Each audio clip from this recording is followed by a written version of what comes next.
Bismillahirrahmanirrahim. Assalamualaikum warahmatullahi wabarakatuh. Bertemu kembali dalam perbincangan kita iaitu prinsip-prinsip asas Islam dalam subtopik iaitu akhlak Islam.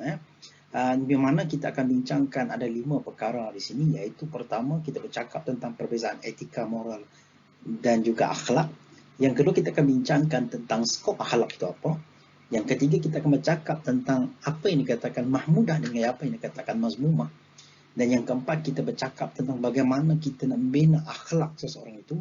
Dan yang terakhir iaitu bagaimana kita melihat cabaran pembinaan akhlak dalam konteks dalam dunia masa kini. Baik, pertama kita akan bincangkan pengertian akhlak dari segi bahasa dan juga istilah. Kalau dari segi bahasa, akhlak itu berasal daripada perkataan khulu'. Khulu' ini mufrad dia, iaitu maksud dia tabiat, kelakuan, tingkah laku, maruah dan adat kebiasaan. Manakala dari segi istilah pula, iaitu sifat yang tertanam dalam diri, iaitu yang dapat mengeluarkan satu perbuatan dengan senang, tanpa dipaksa-paksa, mudah dilaksanakan, tanpa kita berfikir terlebih dahulu, ataupun kita menilai, dan tanpa ada keterpaksaan ketika mana kita melakukan perbuatan tersebut. Sebab itulah menurut Ibnu Mishkawi dalam kitab beliau iaitu Tahdhib al-Akhlaq itu sendiri, akhlak adalah keadaan satu jiwa dalam hati ini yang menggerakkan seseorang itu untuk melakukan satu perbuatan tanpa pertimbangan fikiran terlebih dahulu. Maknanya tidak perlu kita nak berfikir, dia secara spontan. Secara spontan, di mana keadaan jiwa tersebut menurut Mishkawi terbagi kepada dua. Pertama iaitu jiwa yang bersifat tabii. Memang semula jadi dia melakukan hal tersebut, sudah menjadi kelaziman dalam kehidupan dia. Nah, kalau yang kedua iaitu dikatakan keadaan jiwa yang dibentuk melalui latihan. Maknanya walaupun asalnya dia tidak melakukan, ketika mana latihan kelaziman itu berlaku, maka akhirnya dia menjadi satu kebiasaan, hasil daripada didikan dalam jiwa itu sendiri. Itu yang kita maksudkan sebagai akhlak itu sendiri. Okey, kita bercakap sekarang ini berkaitan tentang perbezaan akhlak, etika dan juga moral. Sebelum kita memahami perbezaan tersebut, baik kita memahami dulu iaitu moral dan juga etika. Apa maksud moral? Moral ialah satu istilah yang digunakan untuk menentukan batas-batas dan sifat perangai, kehendak, pendapat ataupun perbuatan yang secara layak dapat dikatakan benar, salah, baik ataupun buruk. Ini menurut persepsi manusia. Manakala etika pula iaitu berasal daripada perkataan ethos yang memberi adat, kebiasaan, perangai dan sebagainya. Maknanya kedua-duanya ini memberi maksud tata susila, peraturan ataupun norma yang mengukur tentang baik buruk, salah atau betul satu perbuatan manusia. Tetapi ingat, itu berdasarkan prinsip yang dilazim dilakukan oleh manusia, mana manusia menerima seadanya perbuatan tersebut. Okey, bila kita bercakap tentang perbezaan antara akhlak dan juga moral, apa dia? Akhlak guna ukurannya adalah Al-Quran dan juga Sunnah. Maknanya memang terbit yang datang daripada Allah Subhanahu Wa Taala. Etika dengan pertimbangan akal fikiran dan moral dengan adat kebiasaan umum dalam masyarakat. Maknanya di sini inilah yang menjadi titik perbezaan. Tatkala etika dan juga moral itu bersumberkan daripada manusia biasa, asalkan manusia itu menerima, maka dia boleh pakai. Tetapi Al-Quran akhlak ini cantik. Kenapa? Kerana akhlak ini dibina atas pembinaan sahsiah yang diukur yang tercermin di dalam Al-Quran dan juga sunnah Nabi SAW. Sebab itulah kalau kita bercakap tentang akhlak itu, nak bercakap tentang akhlak Rasulullah, maka kita bercakap tentang Al-Quran. Kalau kita bercakap tentang Al-Quran, maka kita bercakap tentang akhlak Rasulullah. Nah, ini yang membezakan antara akhlak itu sendiri dibandingkan dengan moral dan juga etika. Okey, kita bercakap tentang contoh pula. Contohnya berpakaian. Kalau dari segi aspek akhlak,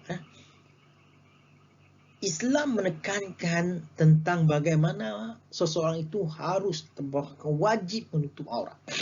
Okey? Tetapi kalau dari segi moral dan etika, selagi mana pakaian itu wajar, maka sah-sah saja pakaian tersebut walaupun tidak menutup aurat. Dia dianggap sebagai memoral. Itu bezanya dengan akhlak. Sedangkan akhlak menceritakan, Al-Quran menceritakan bagaimana seseorang itu dituntut untuk menutup aurat. Kemudian juga dengan istilah bersalaman. Bersalaman ini pula iaitu bagaimana Islam hanya membenarkan sesama muhrim saja. Tetapi kalau kita bercakap tentang moral dan etika, selagi mana kedua-dua pihak untuk sanggup bersalaman, itu tidak menjadi isu karena saling menerima dan memahami. Walaupun bukan dengan muhrim. Tapi Islam menekankan hanya bersentuh dengan sesama muhrim saja. Okey, kita bercakap sekarang ini skop akhlak. Okey, pertama kita bercakap akhlak dengan Allah Subhanahu Wa Taala. Maknanya kebergantungan kita dengan Allah itu sungguh sangat tinggi. Kita tidak boleh bergantung dengan orang lain. Karena kebergantungan kepada orang lain hanyalah sementara. Tetapi kebergantungan kita dengan Allah Subhanahu Wa Taala bukan sahaja di dunia ini, bahkan kehidupan kita di akhirat nanti. Yang menentu baiknya kita di akhirat nanti adalah kita mengharapkan yang disebutkan sebagai redha Allah. Itu yang kita bercakap tentang kebergantungan dan redha. Sama dengan sabar. Sabar itu sebab itulah dikatakan sabar itu sebagian daripada iman. Karena dengan sabar itulah yang dikatakan dengan indah. Kita melakukan amal ibadah perlu tuntutan kepada kesabaran. Kita berpuasa perlu ada tuntutan kesabaran. Kita melakukan ibadah haji perlu ada dikatakan kesabaran. Dan seterusnya yang disebut sebagai syukur. Meletakkan kesyukuran diri kepada Allah kerana diberi kesihatan, kenikmatan. Dan yang poin penting sekali, taubat kita dengan Allah Subhanahu Wa Taala. Itu yang paling penting. Maka kita perlu bertaubat setiap hari. Astaghfirullahalazim allazi la ilaha illa huwal hayyul qayyum wa atubu ilaih. Selalu kita melontarkan penyataan taubat kita pada Allah saban hari. Seterusnya kita bercakap akhlak dengan manusia. Bagaimana kita mampu memberi model yang cantik kepada diri kita sendiri terutama. Jangan kita bercakap kepada orang lain, awak akhlak tak berapa nak comel. Jangan kita berkata demikian.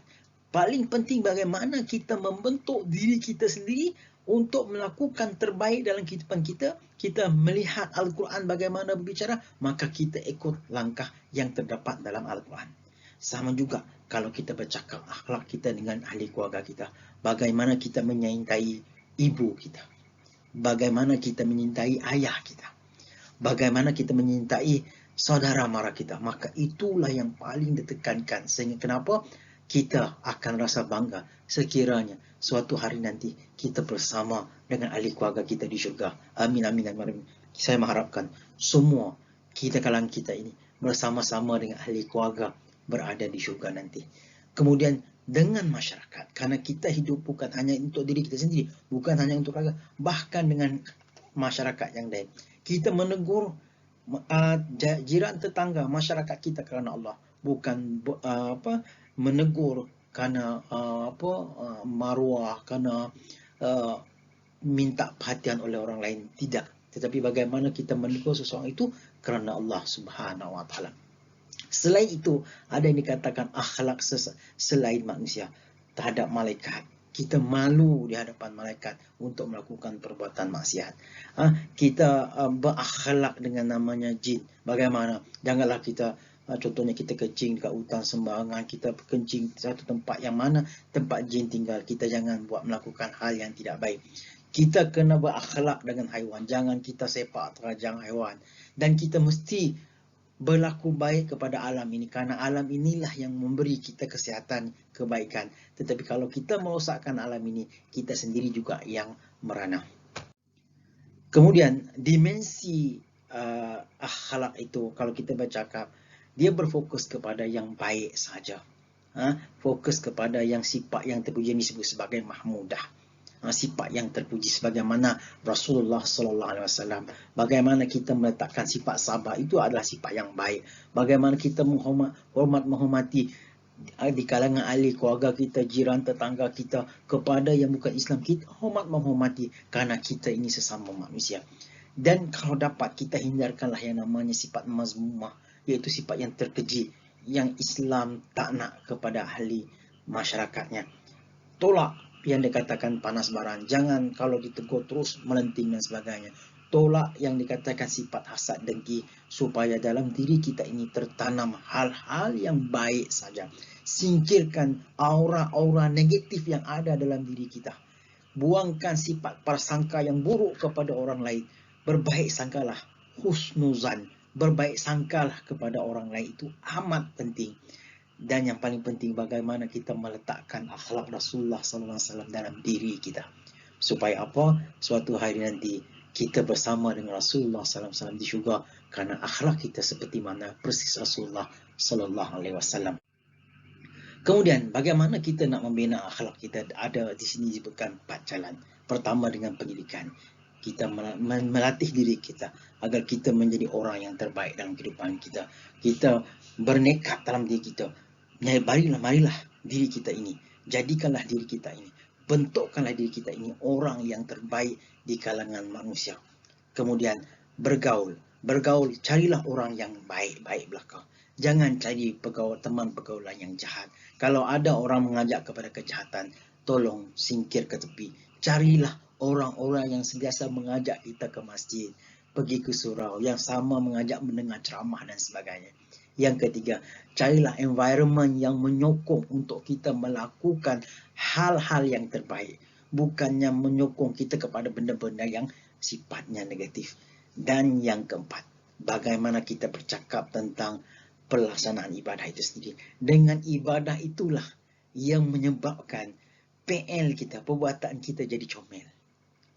Solat kita itulah mencegah kemungkaran berlaku. Puasa kita dapat mendidik diri kita menjadi seorang yang sabar.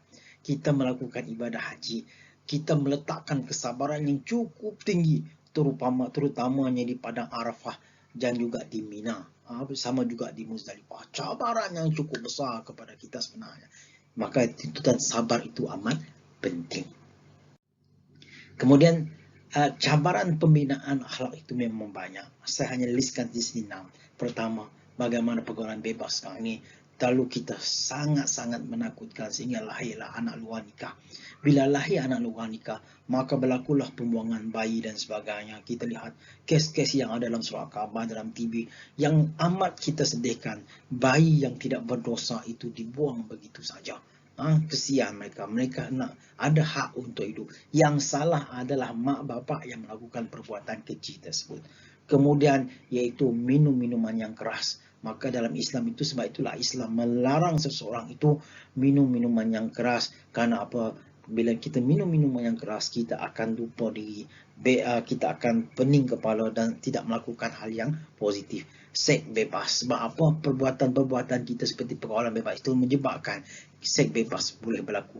Dan seterusnya yang dikatakan gangsterism itu wujud ketika mana pergaulan, keadaan environment yang tidak memberi aura positif itu. Kalau dapat kita elaklah yang dikatakan suasana yang mengajak kepada kejahatan.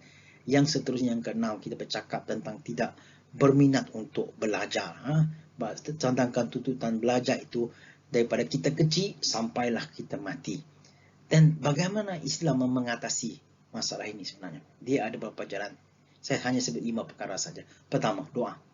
Kita sentiasa berdoa kepada Allah, ya Allah, jadikanlah aku orang yang terbaik di sisimu, ya Allah. Ampunilah dosaku, ya Allah. Kita selalu berdoa. Kedua, guna akal fikiran. Apa sahaja cabaran yang saya sebutkan tadi, kita dapat singkirkan ke tepi, walaupun nafsu kita mengajak kepada perkara yang mungkar. Yang ketiga, ikut sunnah Nabi SAW. Kemudian yang keempat, bersahabat dengan orang yang baik dan soleh. Dan yang seterusnya, yang kelima, selalu minta maaf dengan orang tua. Mudah orang tua menerima kesalahan yang kita lalui. Saya rasa itu cukup itu saja untuk pertemuan kali ini. Akhir kalam, wabillahi taufiq wa hidayah. Wassalamualaikum warahmatullahi wabarakatuh. Jumpa lagi.